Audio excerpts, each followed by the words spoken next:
क्या बेनिफिट होता है, तो उसका ज़्यादा से ज़्यादा फल हम आप प्राप्त करते हैं। अब मूल बात पर हम आते हैं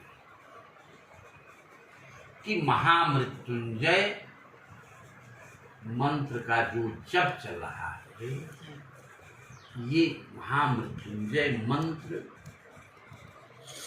आया कैसे और इसका उपयोग हम आप किस प्रकार से करते हैं और क्यों करते हैं।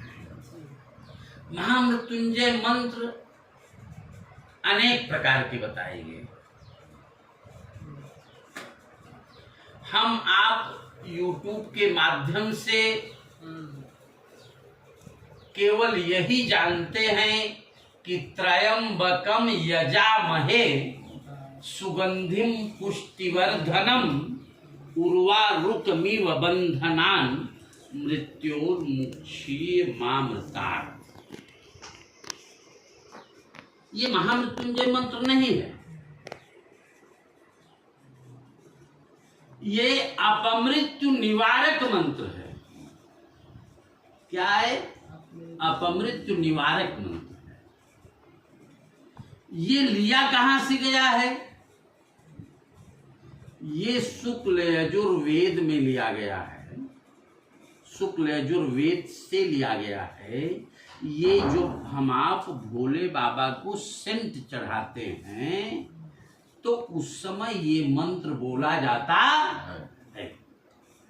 इस मंत्र का वास्तविक अर्थ क्या है? त्रयंबकम यजामहे। त्रयंबक माने ये भोले बाबा, यजामहे यज शब्द से यजामहे बनता है। हाँ, मैं आपकी विशेष पूजा कर रहा हूं। किस वस्तु से कर रहा हूं? सुगंधिम पुष्टिवर्धनम। सुगंधित तैल से हम आपकी पूजा कर रहे हैं। जैसे कोई व्यक्ति सोता रहे, बड़ी गहरी नींद में सो रहा है, उसके नाक के आसपास में बहुत बढ़िया परफ्यूम ले जाइए। अगर उठ करके बैठेगा नहीं तो करवट तो निश्चित बदल देगा। बहुत अच्छी सुगंध है ना।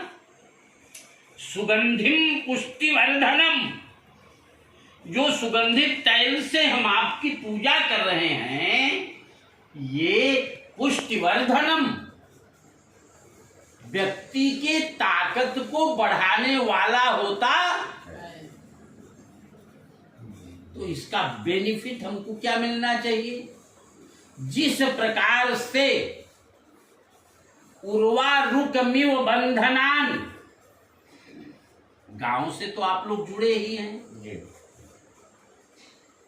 जिस प्रकार से ककड़ी फूट फूटता है तो जानते हैं ना, फूट को तोड़ा नहीं जाता है, फूट अपने आप अपने बंधन से मुक्त हो जाता है। होता है कि नहीं? कभी फूट तोड़ा है आपने? नहीं, अपने आप वो फट जाता है और अपने आप वो लता से अलग हो जाता है। जिस प्रकार से उर्वारुकमिव बंधनान मृत्योर्मुक्षीय मामृतात्, उसी प्रकार से ऐ भोले बाबा मुझे अपमृत्यु से मुक्त कर दीजिए। समझ रहे हैं? अब रही बात ये अपमृत्यु निवारक मंत्र है। इसी मंत्र के आगे पीछे कुछ बीज मंत्र होते हैं। उन बीज मंत्रों से ही इसे सुरक्षित किया जाता है। समझ रहे हैं? जैसे कोई वस्तु की पैकिंग अगर हम आप करेंगे तो ऊपर की भी पैकिंग रहेगी ढक्कन के रूप में, उसके बीच में वस्तु रहेगी, फिर उसके नीचे की भी पैकिंग रहेगी सुरक्षित की, जिससे रखी हुई वस्तु किसी प्रकार से कोई दिक्कत न आए। उसी प्रकार से ये अपमृत्यु निवारक मंत्र तो उसमें कनेक्ट है ही है, और जो बीज मंत्र की बात मैंने कहा वो बीज मंत्र ऊपर भी है और नीचे भी है, इसलिए ये 54 अक्षर का मंत्र हो जाता है। अब रही बात ये मंत्र आया कैसे? देवताओं के गुरु बृहस्पति थे और दैत्यों के गुरु शुक्राचार्य थे।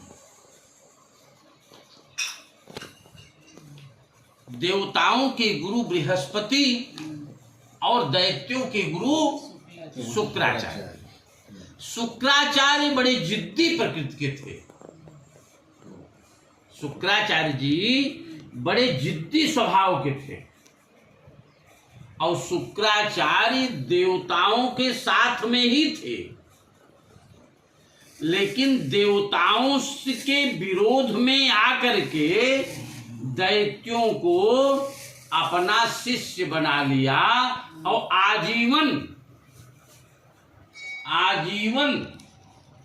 देवताओं के विरोध में दैत्यों का सहयोग करना स्वीकार कर दिया। दैत्यों के सहयोग से, जैसे कश्यप ऋषि का नाम सुना होगा आपने। कश्यप ऋषि की ही संतान सारे लोग हैं, चाहे देवता हो चाहे दैत्य हो। कश्यप ऋषि की 2 मुख्य पत्नी,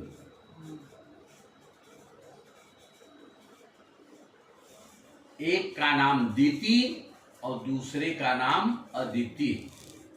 दिति से दैत्य हुए और अदिति से देवता लोग हुए। समझ रहे हैं? अब देवता और दैत्य का अंतर क्या है उसको भी जान लेना जरूरी है। ददात इति देवः, जो देता है वही देवता होता है। देवताओं ने कभी किसी से कुछ मांगा है वरदान? नहीं। चाहे देव हो चाहे राक्षस हो, इन लोगों ने वरदान दिया ही है। और दैत्य की परिभाषा क्या है? सर्वं स्वस्मै रक्षति स राक्षस, जो सब कुछ अपने लिए रखे वही दैत्य होता है। कल हम आपसे चर्चा किए थे ना कि यहां पर वास्तु के रूप में जो हैं ये दैत्य ही है, लेकिन इनकी पैकिंग बदली गई है। इनको विष्णु भगवान ने इनकी पैकिंग बदला है, क्योंकि ये जिद कर बैठे कि हमारी पूजा देवताओं के साथ में होना चाहिए। तब विष्णु भगवान ने कहा कि तुम्हारी पैकिंग हमको बदलनी पड़ेगी, ऊपर की पैकिंग। तो ऊपर की पैकिंग बदल करके इनका नाम वास्तु पुरुष रख दिया। क्या नाम रखा? वास्तु पुरुष रख दिया। समझ रहे ना? तो अब ये कल चर्चा में किया था आपसे कि ये ब्रह्मा से ही वरदान प्राप्त किया और ब्रह्मा से ही युद्ध करने के लिए तैयार हो गया। तो ये शुक्राचार्य जो हैं, शुक्राचार्य साधना की, बहुत कठिन साधना किए। माने इतना तक उलझ गए थे कि देवताओं के विरोध में दैत्यों को हम क्या क्या न दे दें। तो इन्होंने देवताओं को जब दैत्यों को जब देवता मार डालते थे तो उनको पुनर्जीवन करने के लिए संजीवनी विद्या का प्रयोग के माध्यम से ये महामृत्युंजय का मंत्र प्राप्त किया। अब संजीवनी विद्या सबको प्राप्त नहीं हो पाता। संजीवनी विद्या प्राप्त करने के लिए इन्होंने अपना पैर किसी वृक्ष में टंगवा दिया और सिर नीचे करके शिव की आराधना करने लगी। और वो भी नहीं, नीचे आग का अंगारे जल रहे हैं। ऐसी स्थिति में शुक्राचार्य ने शिव की तपस्या किया। इस स्थिति में शुक्राचार्य जी की तपस्या को देख करके प्रसन्न होकर के शंकर जी ने शुक्राचार्य को दर्शन भी दिया। तो उन्होंने कहा, मुझे मृत संजीवनी मंत्र चाहिए। क्या चाहिए? मृत संजीवनी मंत्र, जो एक बार मृत्यु प्राप्त करने वाले व्यक्ति को भी जिंदा कर दे, या मृत्यु प्राप्त किए हुए वाले व्यक्ति को भी जिंदा कर दे।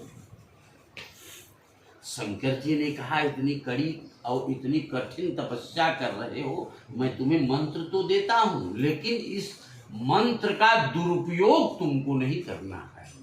जिस दिन दुरुपयोग करोगे यह मंत्र प्रभावी नहीं होगा। प्रकृति के साथ में दुरुपयोग नहीं करना चाहिए। तो ये संजीवनी मंत्र, महामृत्युंजय मंत्र शंकर जी ने शुक्राचार्य को दिया। उसी मंत्र के प्रभाव से मरे हुए राक्षसों को भी पुनर्जीवित कर देते थे शुक्राचार्य। शंकर जी ने यह कहा था कि इस मंत्र का जिस दिन दुरुपयोग करने लगोगे, उस दिन ये मंत्र का प्रभाव तुम्हें प्रभावित नहीं करेगा। और राक्षस सब अत्याचारी करते थे, सभी अत्याचारी करने वाले राक्षसों को जिंदा कर देता था।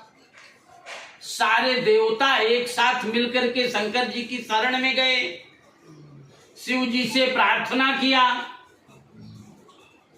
शिव जी एक बार दो बार हिदायत भी दिया शुक्राचार्य को कि ये ठीक नहीं है तुम्हारी क्रिया। कहा कि मैं ऐसा ही करूंगा, आपको जो करना है सो कर लीजिए। तो शंकर जी इतने क्रोधित हुए कि शुक्राचार्य को ही निगल गए। समझ रहे ना? शुक्राचार्य को निगल गए। शुक्राचार्य पेट में चला गया शंकर जी के। शंकर जी के पेट में गया, वहां भी महामृत्युंजय मंत्र का मुनुन कर रहा था। कई 1000 वर्ष तक शंकर जी के पेट में वो घूम रहा है, लेकिन महामृत्युंजय मंत्र जपना बंद नहीं किया। उसके प्रभाव से शंकर जी फिर खुश हो गए। समझ रहे हैं? तो उसको वहीं पर बताया कि तुम इसका दुरुपयोग नहीं करोगे। जो व्यक्ति मृत्यु प्राप्त कर लिया है उसको जिंदा करने के लिए इसका प्रयोग मत करो।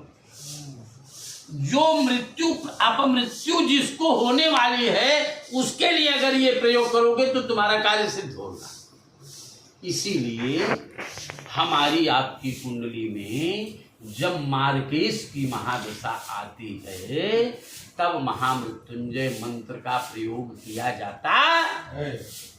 हमारे पास जब आप आई थी तो मैंने यही बात बताई थी ना आपको कि ये होना चाहिए। समझ रहे हैं? ये उसका सदुपयोग है। अब ये महामृत्युंजय मंत्र की बात हो गई। दूसरी पॉइंट, एक ऋषि थे जिनका नाम था मृकंड।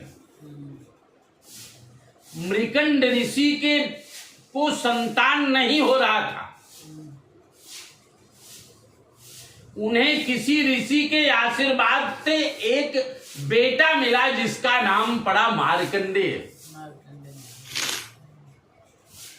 आप जानते होगी कैथी के पास में मार्कंडेय महादेव का मंदिर भी है। समझ रहे हैं? अब मार्कंडेय नाम पड़ा उनका, संतान नहीं हो रहा था। जिस ऋषि के आशीर्वाद से संतान की प्राप्ति हुई, वो ऋषि बता दिया था कि 12 वर्ष तक ही इनकी अवस्था होगी, लेकिन ऋषि इतने गंभीर थे कि अपने पत्नी से कभी चर्चा नहीं किया। चर्चा 11 वर्ष जैसे ही बीता, ऋषि चिंतित रहने लगे और चिंता की अवस्था में नारद जी घूमते टहलते चले आए। अब रही बात ये, नारद का जब किसी अच्छे व्यक्ति से, किसी अच्छे महात्मा से, किसी अच्छे सलाहकार से जब मुलाकात होती है तो निश्चित है कि हमारे आपके कष्ट मिटने के रास्ते खुल जाते हैं। और नारद जी चिंतित अवस्था में मृकंड ऋषि को देख करके चिंता का कारण पूछा।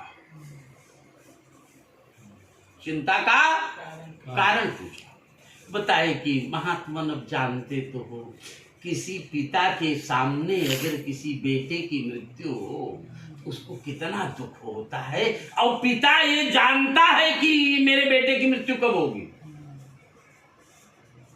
मैं एक एक दिन गिन रहा हूं। अगर कोई आपके पास रास्ता है तो रास्ता बता दीजिए, जिससे मेरे सामने मेरे बेटे की मृत्यु न हो। नारद जी ने कहा, ये तो बहुत सरल रास्ता है, मैं बताता हूं। जो भी व्यक्ति आपके बेटे के सामने आए, पहचानता है बेटा अथवा नहीं पहचानता, सबको प्रणाम करना प्रारंभ कर दे।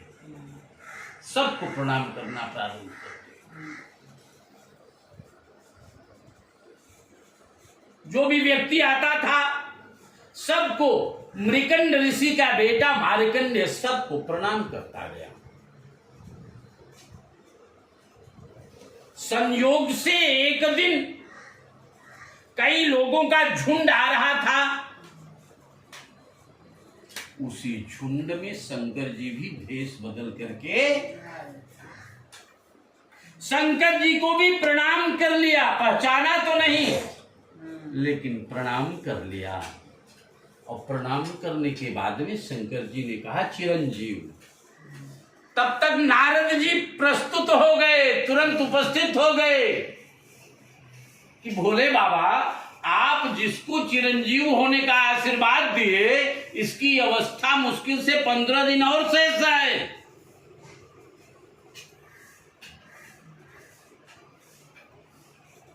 आशुतोष ने कहा कि भावी हूं मैं कि सकई त्रिपुरारी। जो भवितव्यता होती है उसको भी मिटाने की सामर्थ्य त्रिपुरारी में है। इसको महामृत्युंजय का सेवन करवाइए। वही बालक मार्कंडेय महादेव पर महामृत्युंजय मंत्र का सेवन किया। हमको आपको भी जब कभी ऐसी दिक्कतें आती हैं तो महामृत्युंजय मंत्र का सेवन करते। अब सब लोग देखिए, महात्मा के मिलने पर भगवान के भक्त होकर के और भगवान की शरण में चलते हैं। ओम नमः शिवाय, ओम नमः शिवाय, हर हर भोले नमः शिवाय, ओम नमः शिवाय, नमः शिवाय, हर हर भोले नमः शिवाय। मेरे सर पर रख दो भोले, मेरे सर पर रख दो भोले, अपने ये दोनों हाथ, देना है तो दीजिए जन्म जन्म का साथ, देना है तो दीजिए जन्म जन्म का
साथ भोले देना हो तो दीजिए जन्म जन्म का साथ।